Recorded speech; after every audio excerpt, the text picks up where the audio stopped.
বহাগৰ বিহু বুলি ক'লে কিছুমান বস্তু যেনে জেতুকা, হালধি, মিঠাতেল, মাটিমাহ আমি গাত লগাব লাগে আৰু এনেদৰে গাত লগালে বছৰটোলে ছালৰ বেমাৰ নহয় বুলি বিশ্বাস কৰা হয়। এয়া ঘৰত পেৰা তেল, হালধি গাত লগাইছোঁ যিহেতু আজি মানুহৰ বিহু আৰু যোৱাকালিও গৰু বিহুৰ দিনাখনো লগাইছিলোঁ। আৰু এইফালে এয়া নাহৰৰ পাত। এইফালে এটা নিয়ম আছে যে নাহৰৰ পাতত এনেদৰে লিখি ঘৰৰ চিলিং বা ছুইচ বৰ্ডত লগালে বতাহ ধুমুহাত সেই চিলিং বা ঘৰৰ যি আচবাব আছে নষ্ট নহয় বুলি বিশ্বাস কৰা যায়। এয়া যোৱা বছৰ নাহৰ পাত লগাইছিলোঁ আৰু এই বছৰো এনেদৰে ছুইচ বৰ্ডত লগাম আৰু এইটো বিশ্বাস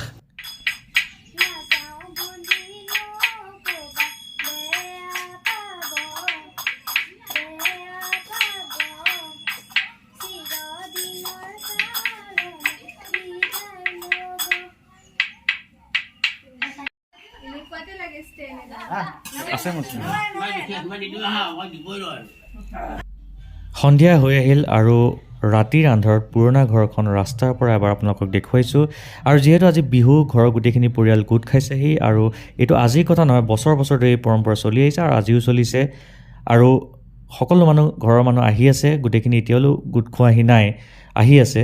আৰু তাৰপিছত আমাৰ যি কাপোৰ দিয়া পৰম্পৰা, সেই কাপোৰ দিয়া পৰম্পৰা আৰম্ভ হ'ব।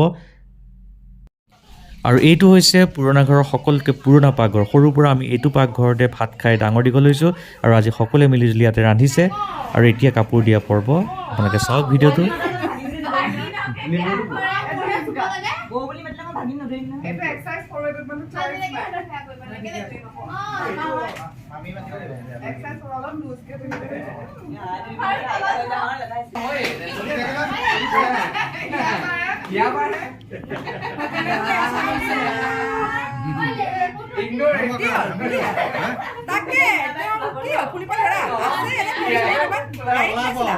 আৰু এতিয়া কাপোৰ দিয়া হ'ল।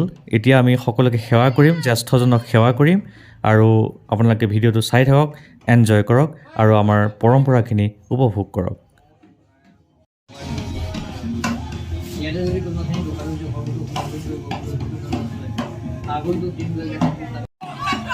মনে কৰক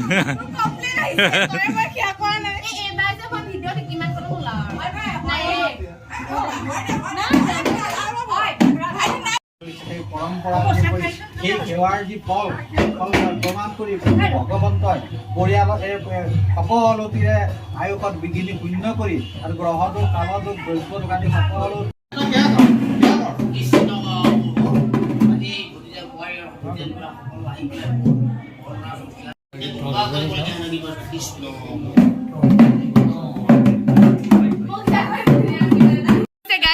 এইটো হৈছে আমাৰ আগন্তুক শুভ বিবাহৰ দৰাটো ন। অহা অসমীয়াৰ কেই তাৰিখ? মোবাইল ৰিচাৰ্জটো কৰি দিছে। ঐ ক কি বোলে তোৰ বিয়াৰ তাৰিখটো কৈ দে ৰাইজক। 15 জুলাই 2024। কোনো যাতে কাপোৰ বেগ খৰচা নহয় সেইটো কাৰণে কি বাৰিষাৰ বাছি লৈকে আমি ফ্ৰক পিন্ধিলে হ'ল। আমি ফ্ৰক পিন্ধি পিন্ধি যাম আৰু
ভাতে দিও